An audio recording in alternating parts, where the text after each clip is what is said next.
Hello! Ito na po ating ito na lang po ang naiwan, guys. Yan. Oh, so tired up. Okay, so yan siya po ang ating ginawa sa ating papaya. So yan. So ito naman po ang naiwan, guys. Di ba, guys? Karoon tayo ng atsarang papaya.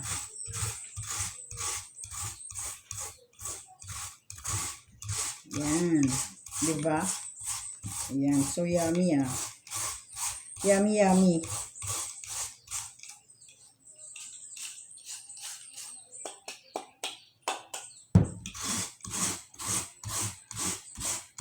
Yes. Against the light ata. Against the light.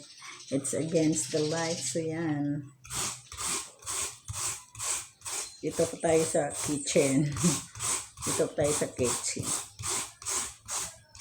So, ito ang ating papaya. Gawin natin atsara ito, guys. Tapos, ilagay sa ref. Ilagay sa ref.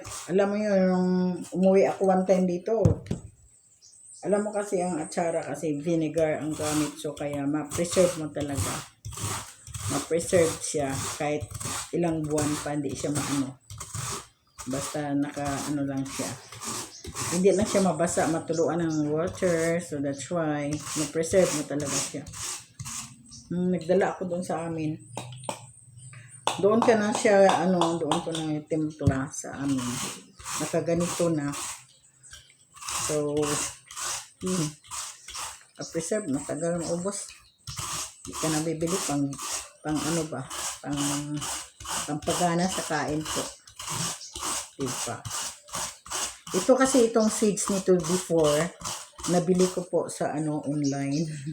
So, yan, nung tinanim ko, bago ako umuwi, ko muna. Tinanim ko muna siya ba, and then transplant. After 15 days pa, bago siya na na tumubo ba yung yung seeds. So, after 7 days, after 15 days, yun, saka pa tinanim. Nag-start siya ng germination, yung tubo na siya 7 days. So, pinaabot ko muna ng mga ganyan kataas bago i-transplant. So, yun na. Wala na ako dito, nandoon ako sa amin. Pero medyo malaki na siya. At saka pag alis ko dito, mayroon na siyang bulaklak. So, guys, ito na siya. Mga bunga, marami na. Ilang na kaya ito? So, bye-bye and thanks for watching, guys. I love you all.